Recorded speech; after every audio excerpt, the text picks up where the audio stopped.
Genetics में इसको रखा गया, क्या इसकी महत्वपूर्णता है, क्या इसकी इंपॉर्टेंस है जेनेटिक्स में? कोई बताएगा कुछ थोड़ा बहुत, जस्ट कितना भी आता हो टूटा फूटा इसके बारे में, वो बता सकता है। बताओ भाई, क्या होती है chromosomal theory of inheritance? Sutton and Boveri के द्वारा दिया गया था, बिल्कुल सही बात है। और ड्रोसोफिला पर एक्सपेरिमेंट किया था। और कुछ आप भैया? दो साइंटिस्ट हैं, एक साइंटिस्ट और है, उस साइंटिस्ट का नाम पता है क्या आपको? पीछे वाले भैया पता है क्या? हिंदी में क्या बोलते हैं इसको? बंसागति का गुणसूत्रीय सिद्धांत, वही बोलते हैं क्या? बंसागति का गुणसूत्रीय सिद्धांत लिख देता हूं भाई मैं।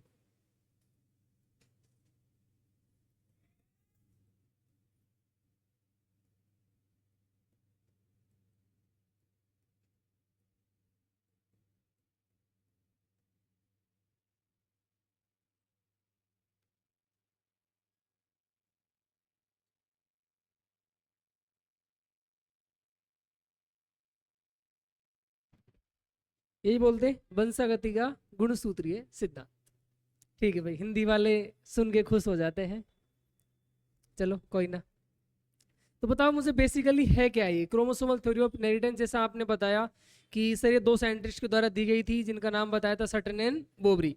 इसके अलावा कुछ ऐसा कहना चाह रहे सर एक और साइंटिस्ट है, उसका नाम हमें याद नहीं है। ठीक है, अब देखो, आपने बेसिकली इससे पहले पढ़ा है लॉ ऑफ इंडिपेंडेंट असॉर्टमेंट। क्या पढ़ा है? Law of independent assortment. तो लॉ ऑफ इंडिपेंडेंट असॉर्टमेंट में बात किसकी चल रही थी कि सर कोई भी करेक्टर या गैमीट्स, ठीक है, का अलग होना दूसरे के ऊपर निर्भर नहीं करता। द सेपरेशन और segregation of one pair of characters और gametes are segregated independently from other. भाई दूसरे से वो क्या हो जाते हैं? इंडिपेंडेंटली अलग हो जाते हैं, उसके ऊपर दूसरे का कोई प्रभाव नहीं पड़ता। ठीक है, ये बात हो गई। अब मुझे बताओ, जब मेंडल सारी चीजें ये बता के चल रहा है तो इसकी क्या जरूरत पड़ी? वाई? इसकी जरूरत क्यों पड़ी? तो इसकी जरूरत पड़ने से पहले अपन कुछ मेंडल्स की बातें देखेंगे, जो एनसीईआरटी में आपकी बहुत अच्छे से दी गई है कि मेंडल ने कुछ क्या किया, मेंडल का काम कैसे रिकॉग्नाइज नहीं हुआ, और मेंडल के काम के रिकॉग्नाइज होने के बाद कैसे इस थ्योरी को एक्सप्लेन किया गया। क्योंकि अगर आपको ये पता नहीं है कि मेंडल ने क्या किया और मेंडल के काम को कैसे 1900 तक लोगों ने नहीं देखा, अगर आप वो चीज नहीं जान पाओगे तो डायरेक्ट क्रोमोसोमल थ्योरी आप नहीं समझ सकते। क्योंकि यहाँ पर प्योर जेनेटिक्स का कॉन्सेप्ट यूज होता है। ठीक है, एकदम जो प्योर कंसेप्ट होते हैं ना, वो यहाँ पर, यहाँ से आगे पूरे चैप्टर में कंसेप्ट ही है। यहाँ से पहले तक तो आप जस्ट लर्न भी कर लोगे, याद भी कर लोगे तो काम चल जाएगा। ठीक है, बट अब यहाँ से आपको थोड़ा सा समझने पे जोर देना है, जस्ट ज्यादा नहीं, थोड़ा बहुत, जो अपना काम चल जाए। ठीक है, तो देखो, मेंडल मेंडल ने अपना काम किया था भाई। अरे मेंडल, ठीक है, मेंडल का वर्क कब पब्लिश हुआ था?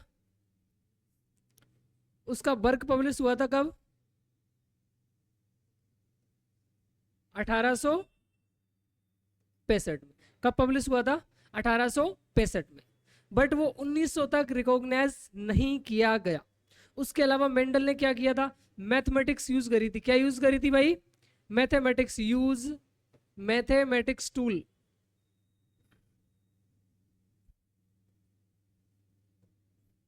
मैथमेटिक्स टूल यूज करे थे, जो उसके टाइम के साइंटिस्ट के लिए एकदम न्यू मेथड था। क्या था भाई? न्यू मेथड था। उस टाइम जो मेंडल के कलीग्स थे, मेंडल के साथ में जो लोग और काम कर रहे थे साइंटिस्ट, उनके लिए एकदम नई बातें लगी थी। क्या लगी थी? एकदम नई बातें, कि आप बायो के अंदर लिविंग चीजों में मैथमेटिक्स का यूज कैसे कर सकते हो। और क्या कारण थे कि मेंडल का वर्क 1900 तक रिकॉग्नाइज नहीं हुआ?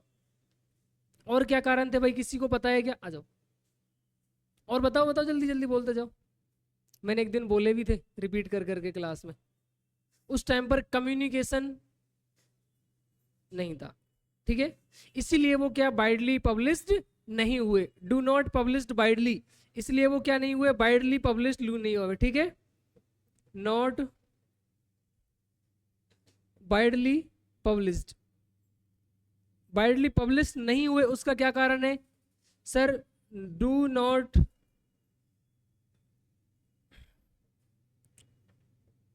गुड कम्युनिकेशन सिस्टम, उस टाइम पर संचार के साधन या संचार के जो तंत्र हैं वो अच्छी तरह विकसित नहीं थे, यानी पूरी तरह से एक अच्छे लेवल का जो कम्युनिकेशन सिस्टम है वो नहीं था।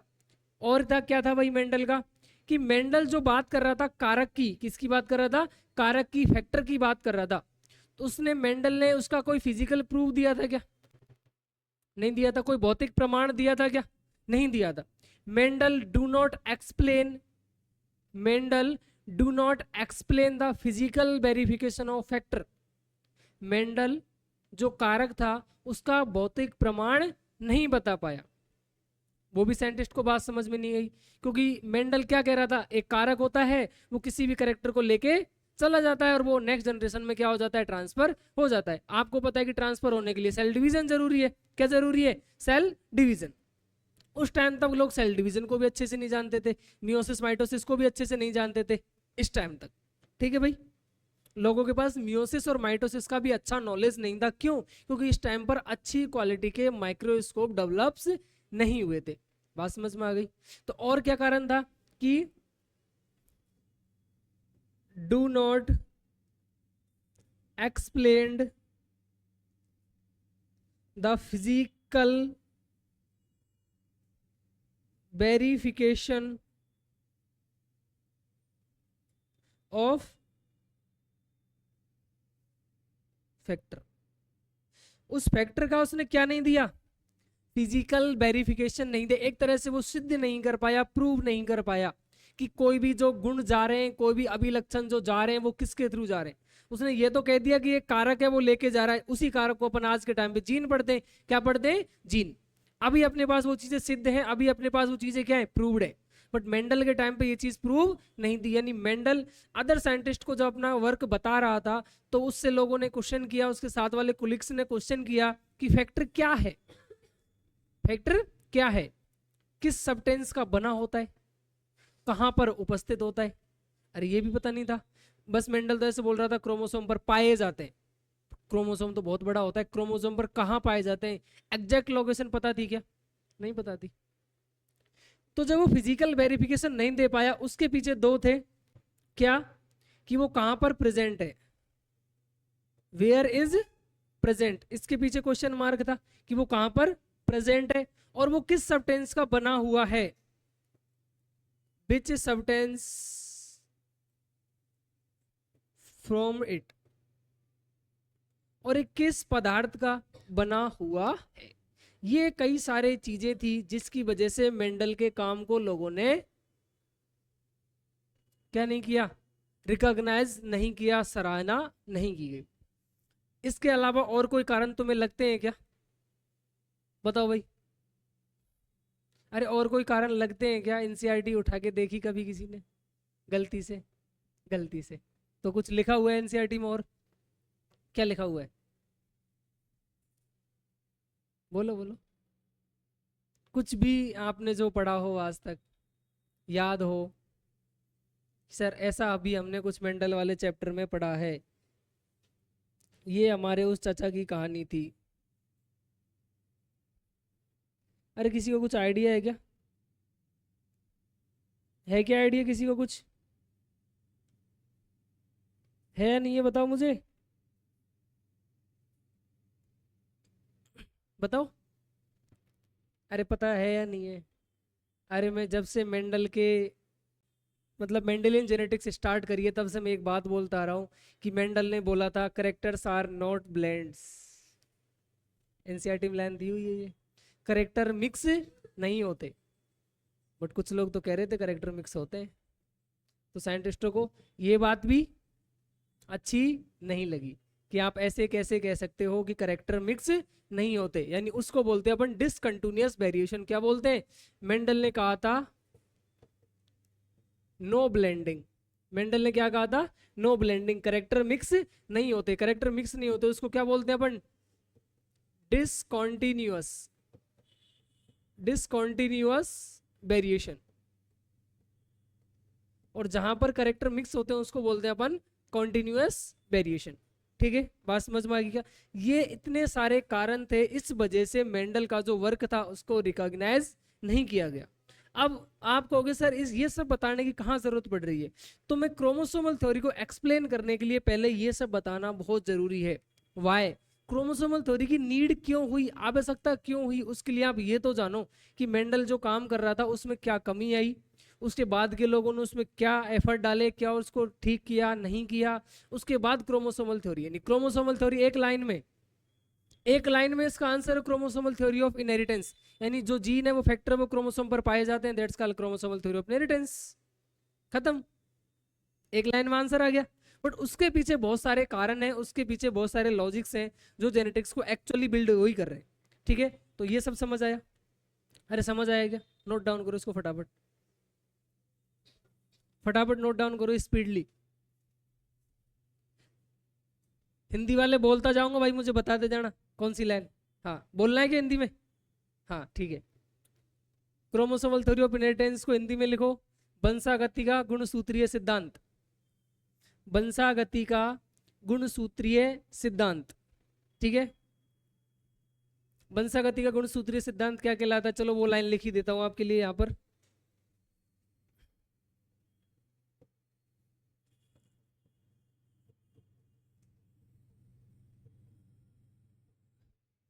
The factor are present on chromosome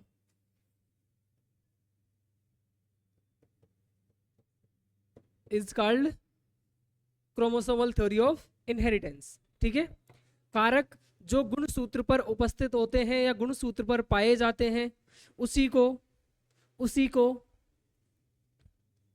वंशागति का गुणसूत्रीय सिद्धांत कहते हैं। उसी को वापस बोलना है, ये लिख लिया, हेडिंग लिख ली। उसके बाद लिखो, उसके बाद लिखो इसकी परिभाषा लिखो। कारक, ठीक है, जो लिख लिया गुणसूत्र पर उपस्थित होते हैं या पाए जाते हैं, कुछ भी लिख सकते हो, उसको वंशागति का गुणसूत्रीय सिद्धांत कहते हैं। ठीक है,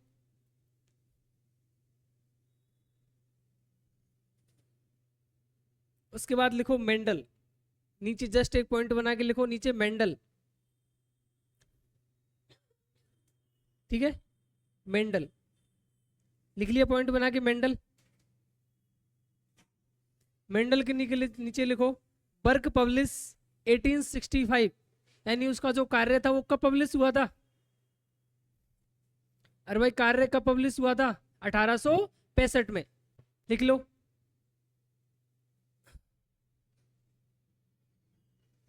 work publish in 1865। Next line है यूज मैथमेटिक्स टूल। ठीक है, उसने कुछ लिखो, हिंदी वाले लिख लो, गणित के कुछ मापदंडों का प्रयोग, गणित के कुछ मापदंडों का प्रयोग। उसके नीचे आगे लिखो, डैश बना के जस्ट लिख लो नया तरीका, यानी वो न्यू मेथड था। ठीक है भाई, नया तरीका। उसके बाद नीचे लिखो not widely published, not widely published, not widely publish का मतलब समझ आ गया, एक बड़े लेवल पे। ठीक है, एक बड़े पैमाने पर वो चीज पब्लिश नहीं हुई थी। उसके बाद है do not good communication system, उस समय संचार के साधन, उस समय संचार के साधन अच्छे नहीं थे।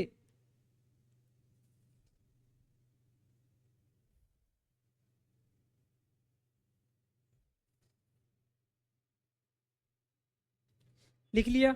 उसके बाद नेक्स्ट पॉइंट लिखो कारक का, हिंदी वाले लिखो कारक का भौतिक प्रमाण, कारक का भौतिक प्रमाण नहीं देना, मतलब मेंडल ने उसका भौतिक प्रमाण नहीं दिया था। उसके आगे डैश बना के लिख लो दो चीजें, कहां पर उपस्थित, ये जो पॉइंट लिख रहे हैं, कहां पर उपस्थित और किस पदार्थ का बना होता है। ये दोनों चीजें नहीं बता पाया था, कहां पर उपस्थित होता है और किस पदार्थ का बना होता है। ठीक है, उसके बाद लिखो नो ब्लेंडिंग,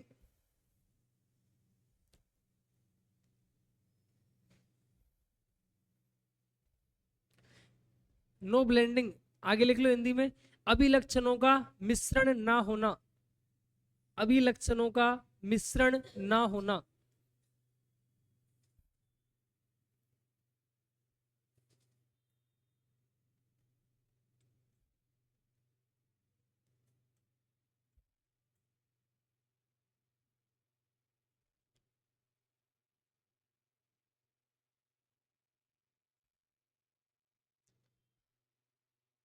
डिसकंटिन्यूअस वेरिएशन, ठीक है, डिसकंटिन्यूअस वेरिएशन।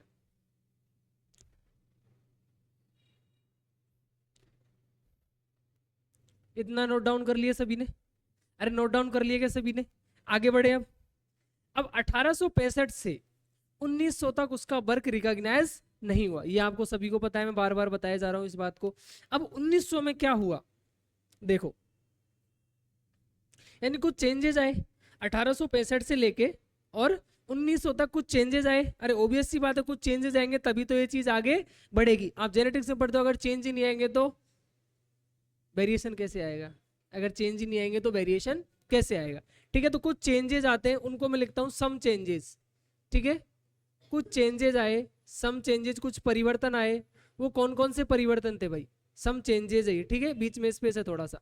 तो देखो कौन कौन से है। सबसे पहले इन 1900 में क्या हुआ था? मेंडल के वर्क की क्या हुई? रिडिस्कवरी हुई।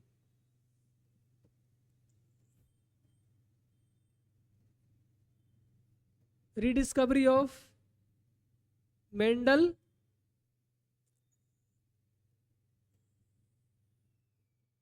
मेंडल के वर्क की क्या हुई? रिडिस्कवरी हुई। किसने इसकी रिडिस्कवरी करी? तो उन तीन साइंटिस्टों को नाम लिख देता हूं मैं। अरे तीन साइंटिस्टों का नाम लिख दे। कार्ल कोरेंस,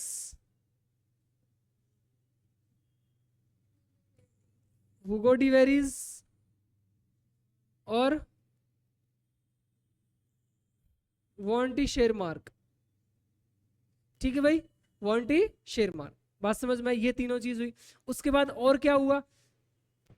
इसके बाद और चेंजेस ये आए कि लोगों को सेल डिवीजन के बारे में पता लगा। किसके बारे में पता लगा? Cell division. Actually cell division में क्या होता है? सर मियोसिस और माइटोसिस। यानी जो उसके साथ में कलीग्स थे या जो लोग काम कर रहे थे उनको नॉलेज हो गया था किसके बारे में? मियोसिस एंड माइटोसिस के बारे में। किसके बारे में नॉलेज हो गया था? Meiosis and mitosis. तो पीपल्स हैव, सेकंड पॉइंट, ठीक है भाई।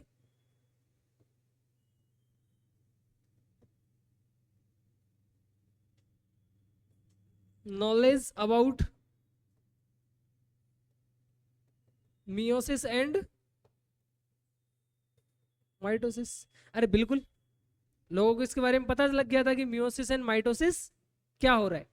उसके बाद कौन सी चीज आई? तो उसके बाद देखो, जब मियोसिस माइटोसिस का पता लगा तो लोगों ने देखा कि सेल डिवीजन में, क्या सेल डिवीजन में सेल है, उसके अंदर क्या पाया जा रहा है? न्यूक्लियस। ये मेरे पास सेल है, इस सेल के अंदर ये न्यूक्लियस, और इस न्यूक्लियस के अंदर कुछ जीन रखी हुई है जिनका मैंने ये नाम बता दिया।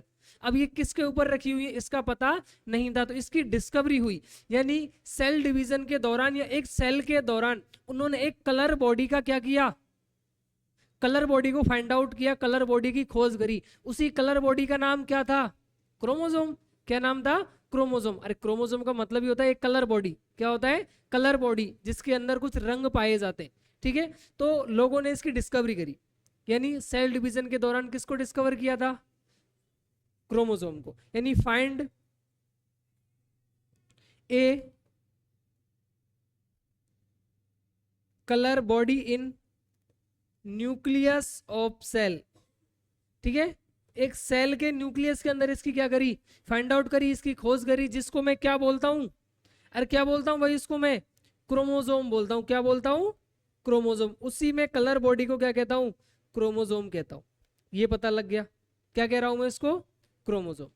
ठीक है, तो अब ये क्रोमोसोम उन्हें सेल साइकिल में देखा तो ये डुप्लीकेट भी कर रहा है और डिवाइड भी कर रहा है। क्या कर रहा है, डुप्लीकेशन भी कर रहा है और डिवाइड भी कर रहा है, यानी इसका अमाउंट डबल हो रहा है। अरे डुप्लीकेशन का मतलब क्या होता है, अमाउंट डबल होना, और डिवाइड करने का मतलब विभाजित होना, विभाजित भी हो रहा है। विभाजित होगा तो नेक्स्ट जनरेशन में ट्रांसफर हो जाएगा, क्या हो जाएगा, नेक्स्ट जनरेशन में ट्रांसफर। और क्या हुआ था उस टाइम पर, और सर माइक्रोस्कोप अच्छी क्वालिटी के आने लगे, यानी गुड क्वालिटी के क्या आने लगे मेरे पास, माइक्रोस्कोप आने लगे, गुड क्वालिटी माइक्रोस्कोप। तो जब गुड क्वालिटी के माइक्रोस्कोप आएंगे, अच्छी क्वालिटी के माइक्रोस्कोप आएंगे, तो मैं सेल डिवीजन के अंदर मियोसिस और माइटोसिस को अच्छे से देख सकता हूं क्या, अरे अच्छे से देख पाऊंगा तभी तो मुझे क्रोमोसोम दिखेगा, और तभी मुझे उस क्रोमोसोम के ऊपर प्रेजेंट फैक्टर या जीन दिखाई देंगे। सही बात है। मेंडल इनको क्यों नहीं देख पाया था, उस टाइम पर अच्छी क्वालिटी के माइक्रोस्कोप नहीं थे, या ऐसे मानो थे ही नहीं, या अच्छी क्वालिटी के नहीं थे जिनसे कुछ भी नहीं दिखता था। बट उसके बाद से लेकर 1865 से 1900 के बीच में कितना गैप है, 35 ईयर्स का, कितना, 35 ईयर्स का। तो 35 ईयर्स के अंदर इतने सारे चेंजेस तो आना लाजमी है। ठीक है, इतने सारे चेंज है कि उस टाइम पर ये चीजें सब पीक पे चल रही थी। अब ये सारी चीज हुई तब लोगों को पता चला कि यार अब लोगों के लिए काम करने के लिए स्टेज एकदम सेट है, स्टेज एकदम सेट है। इन तीनों भाइयों ने मेंडल के वर्क को देखा, क्या हो रहा है। अब क्या हुआ, इसके बाद 1902 में, 1900 तक ये हो गया, अरे 1902 में क्रोमोसोम की डिस्कवरी हो गई, अच्छी क्वालिटी के माइक्रोस्कोप आ गए, अपने पास अब सारी चीज उपस्थित हो गई। अब क्या किया, 1902 में दो साइंटिस्ट थे जिनका पूरा नाम है थियोडर, अरे वॉल्टर सटन, जिनको तुम बोलते हो सटन एंड बोबरी। ठीक है, तो उसका पूरा नाम है वॉल्टर सटन एंड थियोडर बोबरी। ठीक है, वो दो साइंटिस्ट थे, उन्होंने 1902 में 1902 में क्रोमोसोमल थ्योरी ऑफ इनहेरिटेंस को दिया, यानी प्रपोज्ड किया।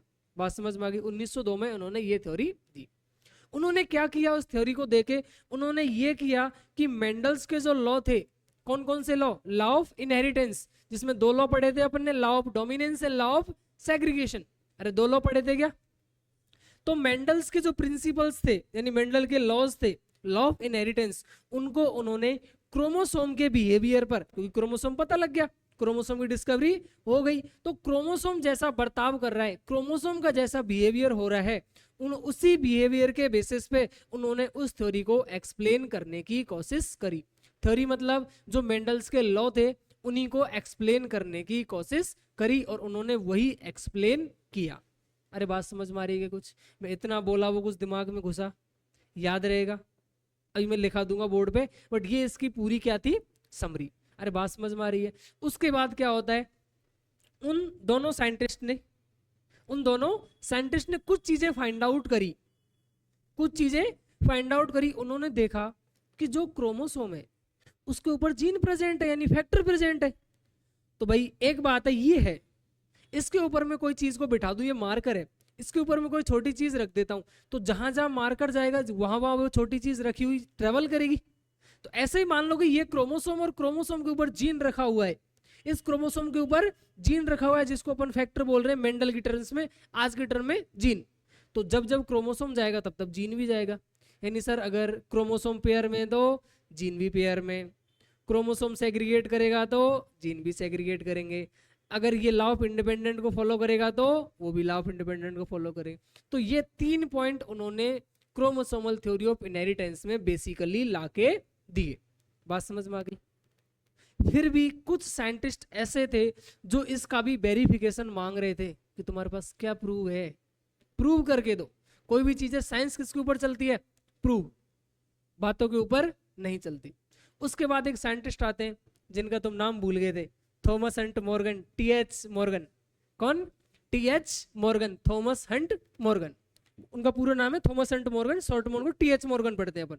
ठीक है, टीएच मॉर्गन क्या करता है, टीएच मॉर्गन इस क्रोमोसोमल थ्योरी ऑफ इनहेरिटेंस का एक्सपेरिमेंटल वेरिफिकेशन देता है। क्या देता है, एक्सपेरिमेंटल वेरिफिकेशन, यानी प्रयोग करके उसको वेरीफाई करता है, सिद्ध करता है, फिर लोगों के सामने उसको एक्सप्लेन करता है। तो उसने किसके ऊपर एक्सपेरिमेंट किया था, किसी को पता है क्या? किसके ऊपर एक्सपेरिमेंट किया था?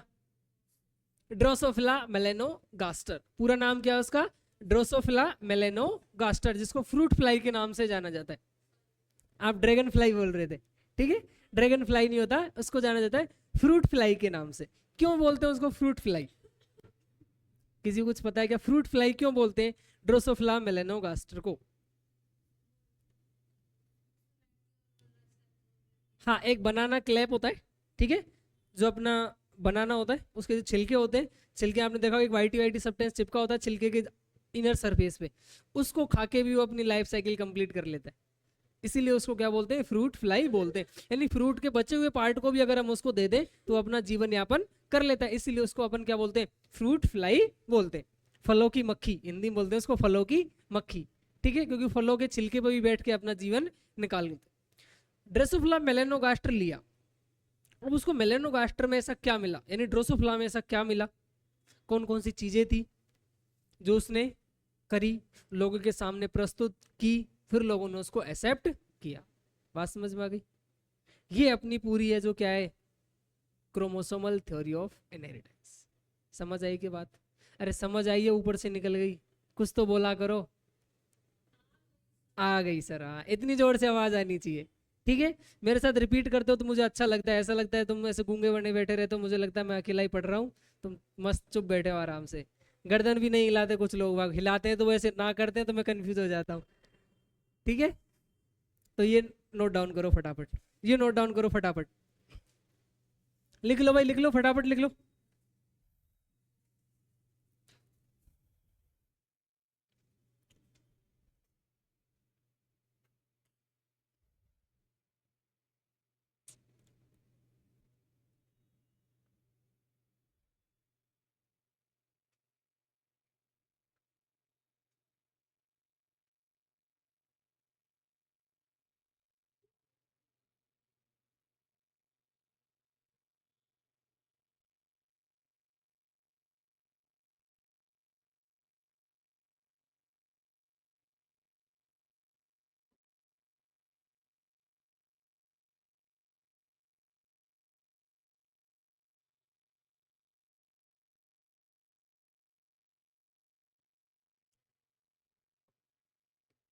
अरे बताओ, मैं बोल देता हूँ, मेंडल्स वर्क लिखा है वो, मेंडल्स वर्क,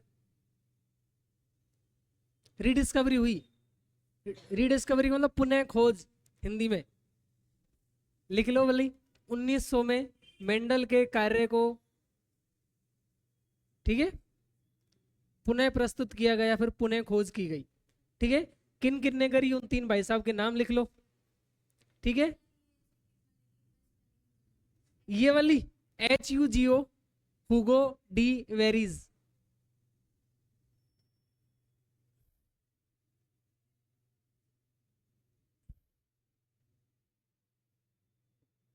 उसके बाद सेकंड पॉइंट है, उसको हिंदी में लिख लो, मैं बोल देता हूँ, लिख लो।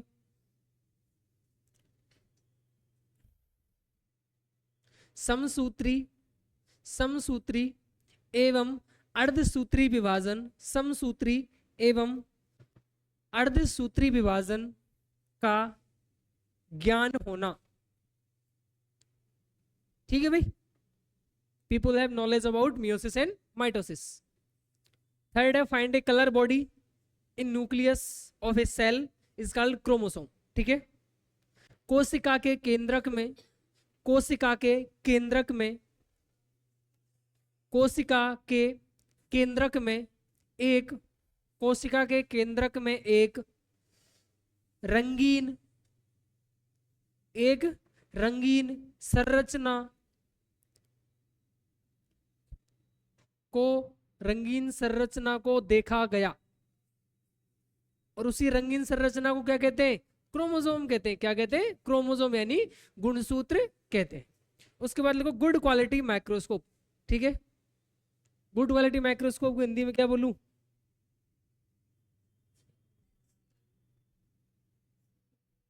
अच्छी गुणवत्ता वाले सूक्ष्मदर्शी। क्या? अच्छी गुणवत्ता वाले सूक्ष्मदर्शी। भाई साहब बहुत टफ है।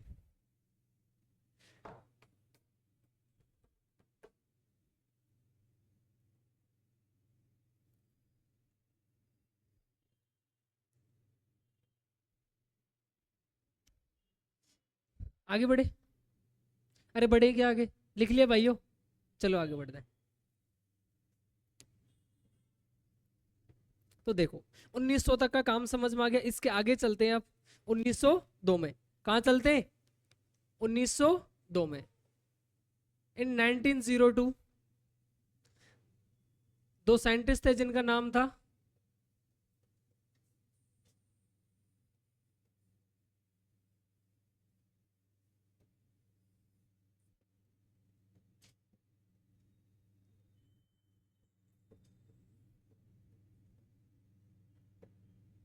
ठीक है, जिनको आपने अब तक शॉर्ट में सुना होगा, सटन एंड बोवरी। उनका पूरा नाम क्या है? वर्टर सटन एंड थियोडर बोवरी। इन्होंने क्या दिया था? क्रोमोसोमल थ्योरी ऑफ इनहेरिटेंस को दिया। क्या दिया इन्होंने? Proposed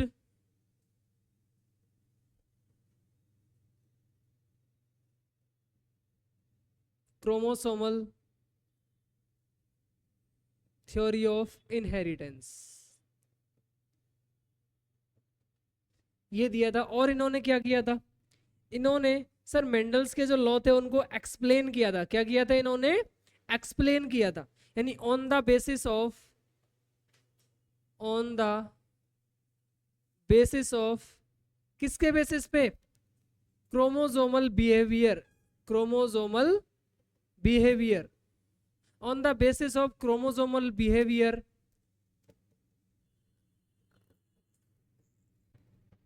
explained the laws of inheritance।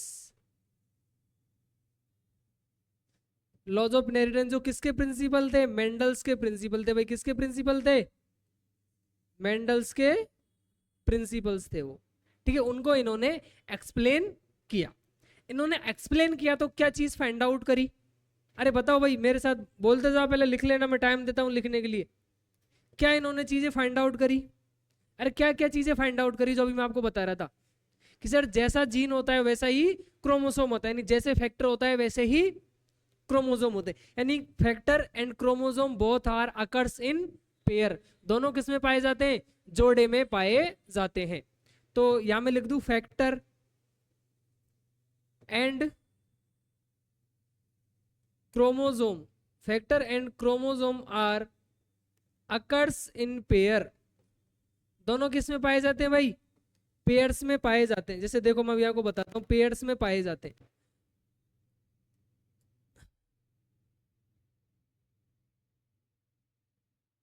ये मेरे पास कोई क्रोमोसोम है, इसके ऊपर कोई जीन लोकेटेड है। क्या लोकेटेड है भाई? इसके ऊपर कोई ए जीन लोकेटेड है, इधर बी जीन लोकेटेड है, इधर कैपिटल ए और इधर कैपिटल बी। बात समझ में आ रही है क्या? ये मेरे पास क्रोमोसोम है, इसके ऊपर ये जीन लोकेटेड है। ठीक है, तो अब ये अगर पेयर में है तो जीन भी इसके साथ पेयर में है। अरे बिल्कुल पेयर में। अरे बिल्कुल है या नहीं है? है या नहीं है? अगर क्रोमोसोम मेरा पेयर्ड में रहेगा तो इसके ऊपर प्रेजेंट जीन भी किस में रहेंगी? पेयर में रहेंगी। बात समझ में आ गई? वो भी किस में रहेंगी? पेयर में। जब ये मेरा क्रोमोसोम सेग्रीगेट करेगा तभी फैक्टर सेग्रीगेट करेंगे। और आपको पता है सेग्रीगेशन कब होता है? लॉ ऑफ सेग्रीगेशन पढ़ा रहा था मैंने बताया था गैमीट फॉर्मेशन के टाइम पर। कहां पर? गैमीट फॉर्मेशन के टाइम पर। यानी कोई भी मेरा जो पेयर है वो सेग्रीगेट कब होता है? गैमीट फॉर्मेशन के टाइम पर। कब होता है?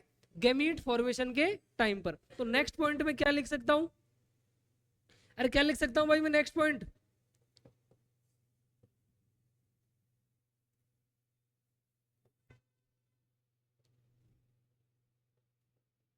segregation of factor and chromosome are at the time of gamete formation। अरे भाई गैमीट फॉर्मेशन के टाइम पे ही होगा ये सब। गैमीट फॉर्मेशन, बात समझ में आ गई? इसके अलावा और क्या था? लॉ ऑफ इंडिपेंडेंट असॉर्टमेंट में पढ़ाया था।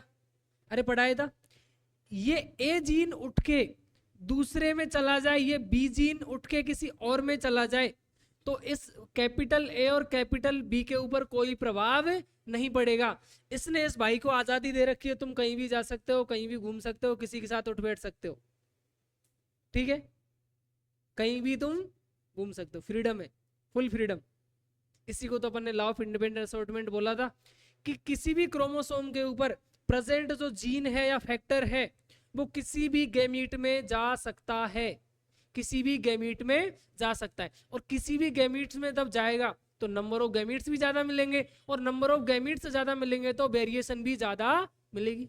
अरे बिल्कुल सही बात है, जितने ज्यादा गैमीट बनेंगे उतनी ज्यादा ऑफस्प्रिंग बनेंगे, उतनी ज्यादा संतति मेरे को देखने को मिलेंगी, और जितने ज्यादा ऑफस्प्रिंग्स आएंगे उतनी ज्यादा वेरिएशंस आएंगी। अरे एक तो सपोज करो 2 बच्चे, एक घर में 5 बच्चे, 5 अलग अलग तरह के, और पहले दो ही तरह के थे, वेरिएशंस आई है नहीं है। वेरिएशन क्या होता है? Degree of difference. जितने लोग होंगे उतनी ज्यादा वेरिएशंस होंगी। आप खुद देखो, क्लास में अगर सपोज करो 100 बच्चे, 100 बच्चों का फेस अलग है, किसी का हेयर स्टाइल अलग है, किसी का लिखने का तरीका अलग है, वेरिएशंस मिल रही है। 2 ही है तो 2 लोगों में कितना वेरिएशन कर पाएंगे? ज्यादा से ज्यादा कितना कर पाओगे?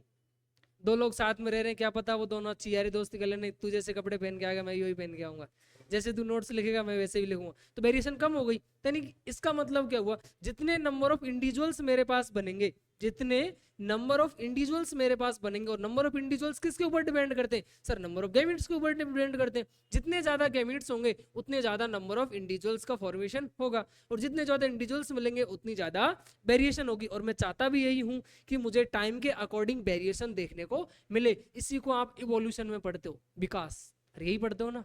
अगर एक चीज स्टैटिक रहती तो विकास नहीं होता, वेरिएशन लाना जरूरी है। नोकिया छोटा वाला फोन सबके घर में था, खुद को टाइम पे अपडेट नहीं किया, वेरिएशन नहीं आई। आज के टाइम पे कोई जानता भी है क्या उसको? नहीं जानते होंगे। बस तो इसलिए टाइम पे वेरिएशन और चेंजेस लाना बहुत जरूरी होता है। किसके लिए? इवोल्यूशन के लिए। और इवोल्यूशन के लिए जेनेटिक्स, और जेनेटिक्स के लिए इनहेरिटेंस एंड वेरिएशन, दोनों का चलना ही इवोल्यूशन का मेन स्तंभ माना जाता है। बात समझ में आ गई?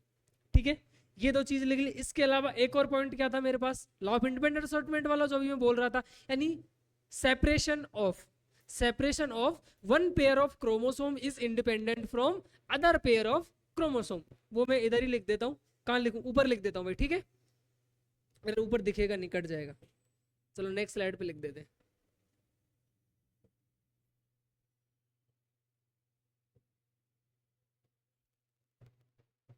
The separation of one pair of chromosome is independent from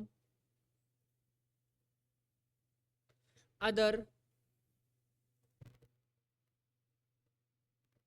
pair of chromosome। अरे बात समझ में आई क्या? और कब अलग होते हैं ये? अरे कब अलग होते हैं? किसी को आइडिया है कि कब अलग होते हैं? सर सेल डिवीजन में अलग होते हैं। कब अलग होते हैं? सेल डिवीजन में। सेल डिवीजन में भी कब? मियोसिस में। कब? मियोसिस में। और मियोसिस में भी कब? एनाफेज फर्स्ट में। कब? एनाफेज फर्स्ट में। यानी पहले ये क्या करेंगे अपना?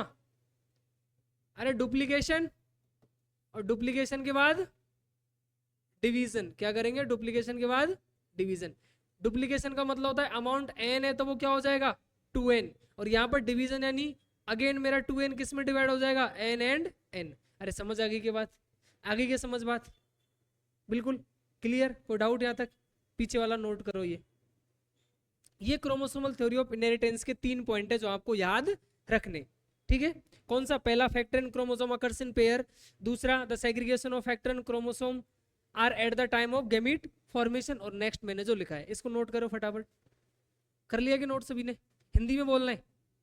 हाँ लिखो लिखो फटाफट लिखो। 1902 में, 1902 में, अब 1902 को आप हिंदी में लिखोगे क्या? उ आदा ने नी से, यही लिख लेना मैं थोड़ा, ठीक है। 1902 में Sutton and Boveri, Sutton and Boveri, अच्छा वो लिख लिया? अच्छा ग्रीन वाली लाइन, हाँ वंशागति का गुणसूत्रीय सिद्धांत दिया। सटन एंड बोवरी ने वंशागति का गुणसूत्रीय सिद्धांत दिया। ठीक है भाई, लिख लिया, गुणसूत्रीय सिद्धांत दिया। उसके बाद लिखो गुणसूत्र के व्यवहार के आधार पर, गुणसूत्र के व्यवहार के आधार पर इन दोनों वैज्ञानिकों ने, कौन दोनों वैज्ञानिक, सटन एंड बोवरी, इन दोनों वैज्ञानिकों ने वंशागति के नियम, वंशागति के नियम, इन दोनों वैज्ञानिकों ने, इन दोनों वैज्ञानिकों ने वंशागति के नियम, वंशागति के नियमों, वंशागति के नियमों को सिद्ध किया। ठीक है भाई, सिद्ध किया। उसमें अब आप पॉइंट बना के लिखो, पॉइंट नंबर 1। ठीक है, जो क्रोमोसोमल थ्योरी ऑफ इनहेरिटेंस के पॉइंट्स है। क्रोमोसोम एवं कारक, यानी गुणसूत्र एवं कारक, गुणसूत्र एवं कारक जोड़े में पाए जाते हैं। अकर्स इन पेयर, जोड़े में पाए जाते हैं। ठीक है, सेकंड पॉइंट लिखो, इनका विसंयोजन, किसका विसंयोजन, किसका, क्रोमोसोम एंड फैक्टर का। इनका विसंयोजन, इनका विसंयोजन युग्म जनन के समय देखा जाता है। इनका विसंयोजन युग्म जनन के समय देखा जाता है। किस समय देखा जाता है, युग्म जनन के समय देखा जाता है। अरे लिख लिया क्या भाई, लिख लिया।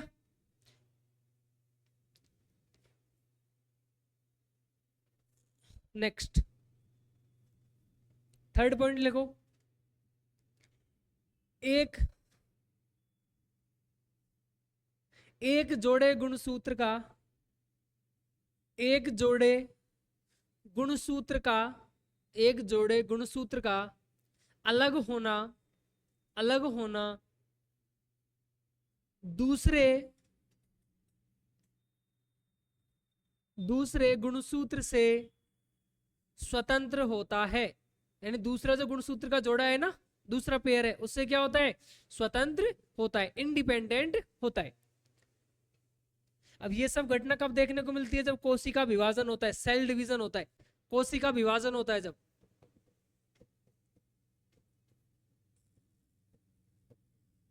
कोशिका विभाजन में, कब, अर्धसूत्री विभाजन में, कब,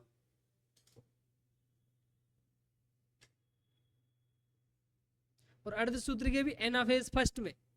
डुप्लीकेशन यानी एक तरह से इनका अमाउंट डबल हो जाता है। ठीक है, और डिवीजन, विभाजन हो जाता है, बढ़ जाते हैं। डुप्लीकेशन को हिंदी में क्या बोलते हैं मुझे आइडिया नहीं है। डुप्लीकेशन का मतलब समझ में तो आता है, डुप्लीकेशन मतलब डबल हो जाए। जैसे आप कहते हो डुप्लीकेट कॉपी करवा ली, मैंने ओरिजिनल डॉक्यूमेंट्स की डुप्लीकेट कॉपी करवा ली, तो उसका मतलब क्या होता है, एक जस्ट उसके जैसी कॉपी बन गई। ठीक है, अरे ये सारी चीज क्लियर है यहाँ तक।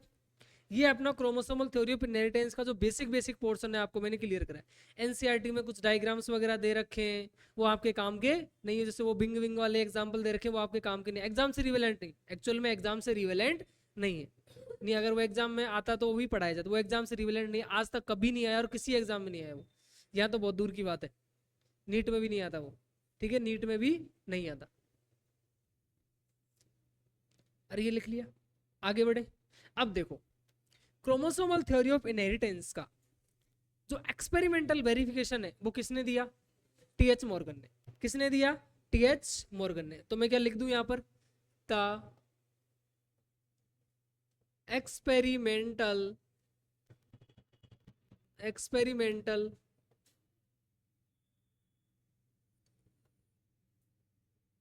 Verification of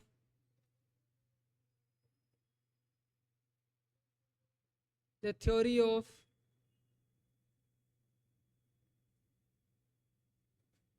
chromosomal inheritance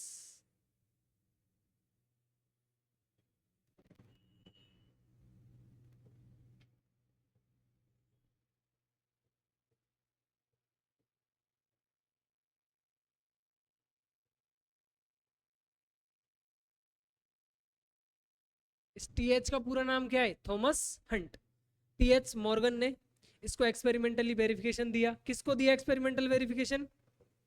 chromosomal theory of inheritance को। किसके ऊपर एक्सपेरिमेंट किया था? अरे किसके ऊपर किया था? एक्सपेरिमेंट ऑन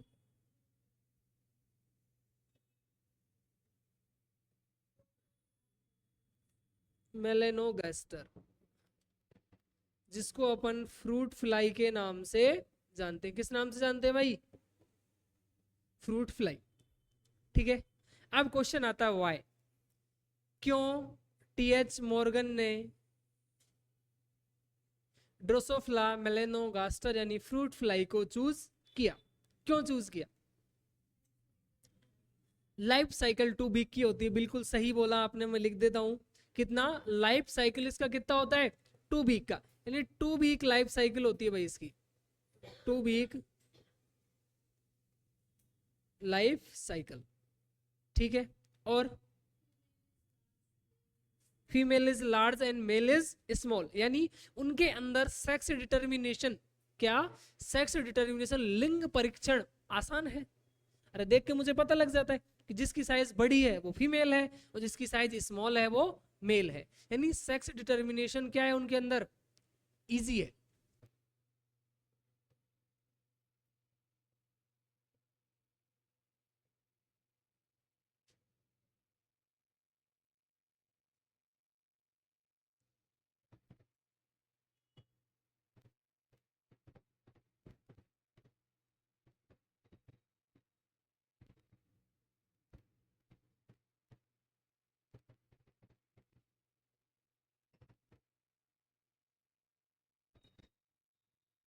ठीक है, बात समझ में आई।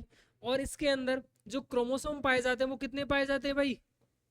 8। कितने पाए जाते हैं? 8।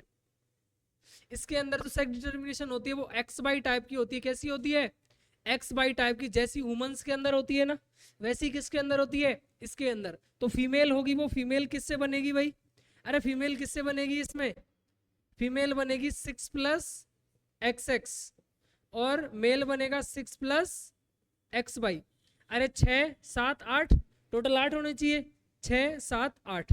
बात समझ में आ गई। अपन ह्यूमंस के अंदर क्या देखते हैं? 24 सॉरी 44, 44 प्लस एक्स बाई यानी मेल, 44 प्लस एस एक्स यानी फीमेल। ठीक है, ऐसे ही इसमें होता है, सेम सेक्स डिटर्मिनेशन होता है, जिसको एक्स बाई सेक्स डिटर्मिनेशन बोलते हैं। और क्या कारण है भाई इसके, बताओ? अरे और क्या कारण है? ये इजिली ग्रो कर सकता है। क्या कर सकता है? इजिली ग्रो कर सकता है एक सिंपल सिंथेटिक मीडियम के ऊपर, यानी कि ग्रो ऑन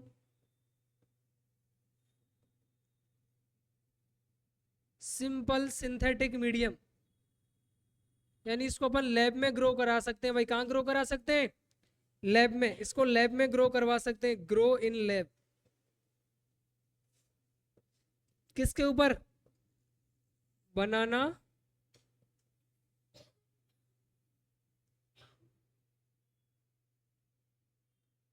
ठीक है, बनाना कैल्प के ऊपर।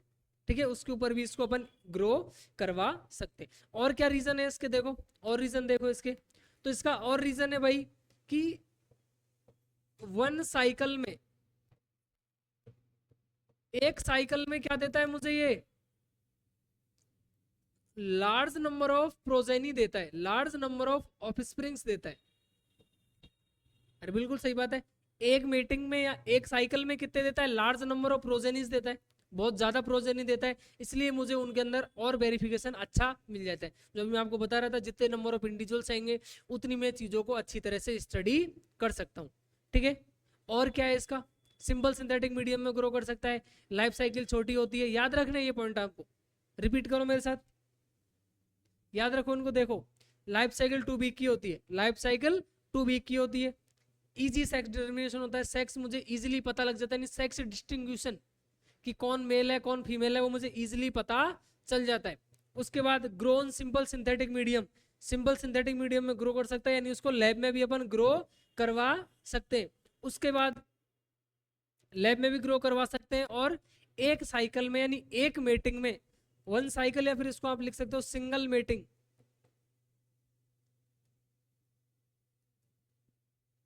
ठीक है, एक मेटिंग में अपने को लार्ज नंबर ऑफ प्रोजेनीज देता है। ये सारी चीज हो गई। अब इसने उसमें क्या देखा, तो आपने ड्रोसोफिला के एक्सपेरिमेंट बुक में देखे होंगे। ठीक है, क्या किया इसने, बहुत सारे क्रॉस व्रॉस किए, बहुत ज्यादा अनकॉर्पोरेटेड अनडिफरेंट पार्ट है वो अपने काम का नहीं है। बात समझ में आ गई। यहाँ पर आपकी थ्योरी ऑफ क्रोमोसोमल इनहेरिटेंस यानी chromosomal theory of inheritance complete होता है। बात समझ में आई। अरे कोई डाउट यहाँ तक किसी को, कुछ भी डाउट लगा तो आप पूछ सकते हो, सर ये हमारे समझ नहीं आया या फिर ये चीज हमें अजीब लगी। यहाँ के बाद अपन पढ़ेंगे लिंकेज एंड रिकॉम्बिनेशन। क्या पढ़ेंगे, लिंकेज एंड रिकॉम्बिनेशन, हिंदी में बोलते हैं सहलग्नता एवं पुनर्योजन। है क्या टॉपिक एनसीईआरटी में, सहलग्नता एवं पुनर्योजन, लिंकेज एंड रिकॉम्बिनेशन। उसके बाद सेक्स डिटर्मिनेशन, लिंग निर्धारण, और उसके बाद अपना क्या आ जाएगा, डिसऑर्डर्स। क्या आ जाएंगे, डिसऑर्डर, म्यूटेशन आ जाएगा, विकार। हाँ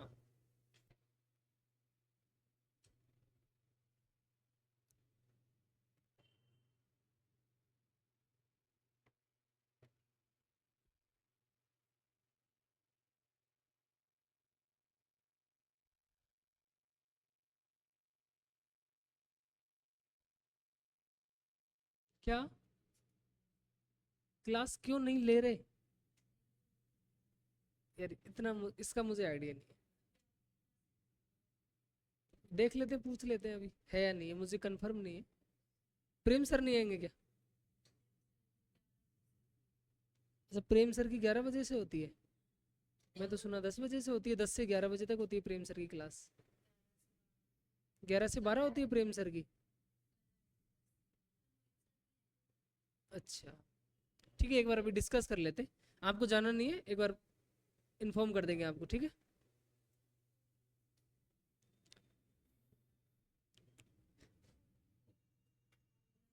हाँ एक मिनट, इसमें एक पॉइंट और लिख लेना, जेनेटिक वेरिएशन। ठीक है, जेनेटिक वेरिएशन क्या होती है, इजी होती है, आसान होती है जेनेटिक वेरिएशन।